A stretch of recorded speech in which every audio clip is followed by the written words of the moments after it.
सत श्री अकाल बच्चों, स्वागत है थोड़ा सब दा एक बार फिर सिक्ख्या है पंजाब ते। अज दे सैशन दे विच असीं की पढ़न वाले हैं? असीं पढ़न वाले rank of a matrix bye determinant. बिल्कुल नवा टॉपिक है, सानू असीं कदे नहीं देखिया किसी बुक से विच। जेकर असीं पेपर की तैयारी कर रहे, अपने कॉम्पीटिशन की तैयारी कर रहे हैं तो यह टॉपिक बहुत ही इंपॉर्टेंट है। इहदे विच असीं सिखांगे किवें अपने मैट्रिक्स का रैंक कर सकते हैं। रैंक, बिल्कुल रैंक जी, रैंक। आओ देखियो किवें करांगे। सब तो पहले रैंक हुंदा की है?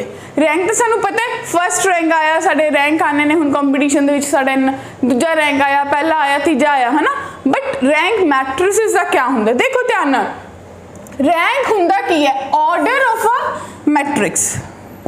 हाँ जी, क्या हुंदा जी rank? The order of a highest order non zero minor. तुसी सब तो पहला अपने मैट्रिक्स दे विच चेक करोगे कि मेरा नॉन जीरो माइनर कित्थे आंदा है। हाईएस्ट ऑर्डर, मेरा माइनर पता है ना क्या हुंदा है, तो मेरे डिटरमिनेंट दा माइनर कड्डूंगी तो मैं देखूंगी सब तो हाईएस्ट ऑर्डर माइनर कित्थे जाके आंदा है। आओ देखिए किवें करांगे। तो सब तो पहला ये देखो, बड़ी थ्योरी जी लिखी है, सिंपल। सब तो पहला दो चीज़ां चेक करनी है। तुसी देखना है सब तो पहला अपने दिते हुए मैट्रिक्स का डिटरमिनेंट कड्ढण लई स्केयर मैट्रिक्स होना चाहिए। यानी कि सब तो पहला तुसी देखोगे कि मेरा मैट्रिक्स स्केयर है या नहीं है। स्केयर दा डिटरमिनेंट कड्ढोगे। अगर तो मेरा डिटरमिनेंट जीरो के बराबर नहीं आया, अगर मेरा डिटरमिनेंट जीरो नहीं आया, ध्यान नाल सुनो, तो ओदा ऑर्डर ही ओदा रैंक हो जाएगा। क्लियर? बट अगर मेरा डिटरमिनेंट जीरो आ जाता है या फिर मेरा जो मैट्रिक्स है वो स्केयर नहीं है, वो एक रेक्टेंगुलर मैट्रिक्स है, ठीक है जी, मेरा मैट्रिक्स स्केयर नहीं है, वो एक रेक्टेंगुलर है, तो उस केस दे विच मैं अपने माइनर कटने शुरू करूँगी। अगर मेरे माइनर नॉन जीरो जिस भी ऑर्डर ते आ जाता है कि दो ऑर्डर ते आ गया, पहले ऑर्डर ते आ गया, एक ते आया, तो वो मेरे मैट्रिक्स का जिहड़ा रैंक है वो मेरा ऑर्डर होएगा उस पर्टिकुलर माइनर का। ठीक है जी। हुणे किवें करांगे एक एक एग्जाम्पल ना डिस्कस करते हैं। थोड़ा जिहा जनरलाइज कर लेने हैं। जो तुसी पढ़ के आए हो उस चीज़ को थोड़ा जिहा जनरलाइज करते प्रॉब्लम करन तो पहला। तो तुसी की पढ़िया? सब तो पहला तुसी चेक करोगे कि जो मेरा मैट्रिक्स है वो स्केयर है। ठीक है जी। अगर स्केयर है तो दो चीज़ें चेक करोगे, ओदा डिटरमिनेंट। अगर determinant not equals to zero आ गया तो जो मेरा रैंक है वो मेरा ऑर्डर दे ही बराबर होएगा। ठीक है। और अगर मेरा डिटरमिनेंट नॉट इक्वल्स जीरो आ गया, डिटरमिनेंट जीरो के बराबर आ गया, या फिर हुण मेरा मैट्रिक्स रेक्टेंगुलर है, ठीक है जी, तब मैं ओदे विच फिर लभना शुरू करूँगी अपना माइनर। क्या शुरू करूँगी लभना? Minor non zero. जेड़ा भी जिस जगह ते जाके, जिस पॉइंट जाके मैनू हाईएस्ट ऑर्डर का नॉन जीरो माइनर मिल गया, वही मेरा ऑर्डर होएगा।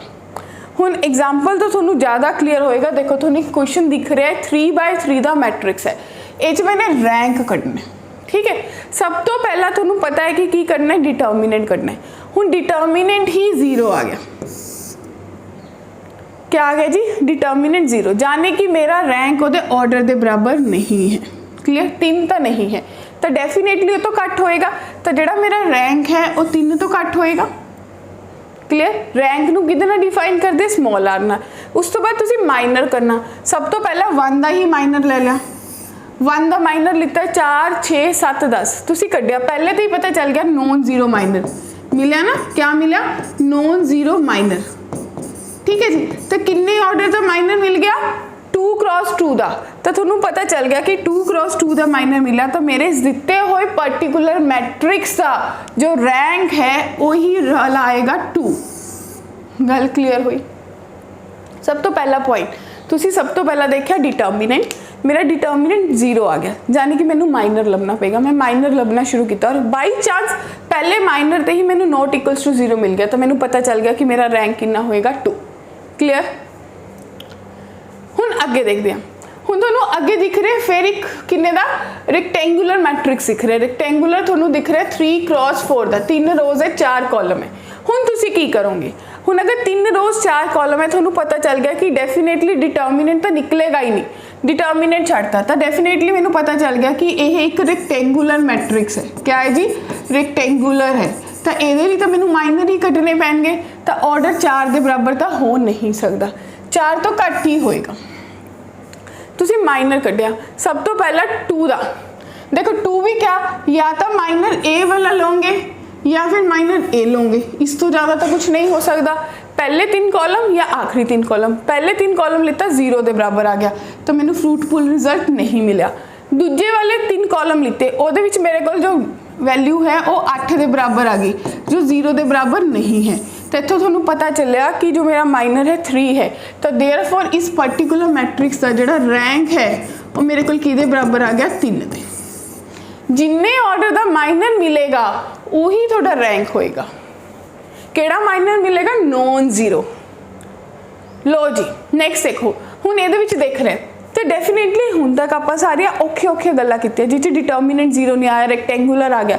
हुण असीं ओह गल कर रहे कि तुसीं एक मैट्रिक्स दिता उहदा डिटर्मिनेंट कढिया क्योंकि ये 3x3 दे ते स्केयर मैट्रिक्स है। तो जदों भी स्केयर मैट्रिक्स आंदा है सब तो पहला की कढिया जांदा है उहदा डिटर्मिनेंट। डिटर्मिनेंट ही नॉट जीरो आ गया तो साढ़े कोल पहली कंडीशन सी कि अगर डिटर्मिनेंट जीरो नहीं आता तो वो मेरा रैंक के बराबर ही हुंदा ऑर्डर। तो सिंपली मेरा रैंक कितना आ गया इस मैट्रिक्स का 3।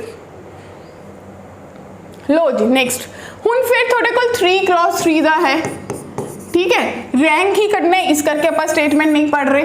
तो स्केयर मैट्रिक्स है, सब तो पहला क्या कढ़ना पएगा? सब तो पहला क्या कढ़ना पएगा थोनू? डिटर्मिनेंट, और डिटर्मिनेंट 0 आ गया। तो डिटर्मिनेंट 0 आने का मतलब 3 के बराबर तो है नहीं, 3 तो घट ही होएगा। तो तुसी सब तो पहला माइनर 2/2 दे चेक करने शुरू किए। तुसी देखो जिन्ने भी माइनर 0 है ठीक है दैट्स ओके। तुसी देखोगे सब तो पहला 1 का माइनर कढ़ो, M11 कितना आ गया जी 4 - 4 0 दे, ये भी एक अच्छा प्रॉब्लम है। फिर M12 कढ़िया, ਇਹਦਾ माइनर देखो 2 का 2 - 2 0, इस तरह सारे ही माइनर 0 आ रहे हैं, ऑल माइनर 0 आ रहे हैं, यानी कि कोई भी नॉन जीरो माइनर नहीं मिला। तो ਇਹਦਾ ऑर्डर 2 तो हो ही नहीं सकता। तो इतों पता चला कि ਇਹਦਾ रैंक 2 नहीं है, 2 तो भी घट है। फिर जो अगे फर्दर सपोज तुसीं आ 1 ले लिया, हुण ਇਹਦਾ माइनर कढ़ोगे 4 का तो कितना आऊगा 1, तो हुण पता चला कि नॉन जीरो। इस मीनस इस केस दे विच जाके थोड़ा माइनर कितना हो गया 1, माइनर 1 हो गया, किस ऑर्डर का मिले 1, तो मेरा इसका रैंक भी कितना हो जाएगा 1। तो मैं बहुत ज़्यादा कोशिश की इस टॉपिक दे विच हर तरह के प्रॉब्लम नू कंसीडर करन दी। तो तुसी अल्टीमेटली एक बार इनू फिर तो एनालाइज करो कि तुसी क्या क्या सीखिया, क्योंकि एक डिफरेंट टॉपिक है जिसका कंसैप्ट सानू किते नहीं मिलता। रैंक कढ़ना है मैट्रिक्स का, ठीक है जी। सब तो पहला तुसी रिकोगनाइज करने कि मेरा जो मैट्रिक्स है वो स्केयर है या रेक्टेंगुलर है, राइट। तो स्केयर या रेक्टेंगुलर, अगर डिटर्मिनेंट नॉट इक्वल्स टू 0 है तब मैं कह दूंगी कि ਇਹਦਾ ਜਿਹੜਾ ऑर्डर है रैंक है वो किदे बराबर आ जाएगा, वो ऑर्डर के बराबर आ जाएगा, ठीक है। अदरवाइज वो किदे कोल चला जाएगा रेक्टेंगुलर को। क्लियर।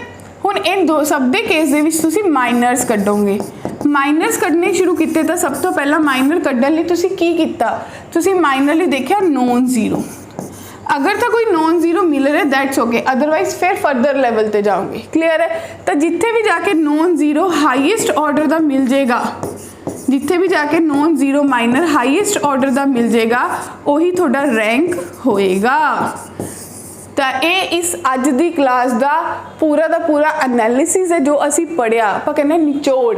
तो फिर मिलांगे अगली वीडियो दे विच अगले कंसैप्ट दे नाल। सिक्ख्या है पंजाब ते तद तक जांदे जांदे लाइक शेयर सबसक्राइब जरूर कर दो ताकि सारे बच्चों तक यह कंटेंट पहुँच पावे।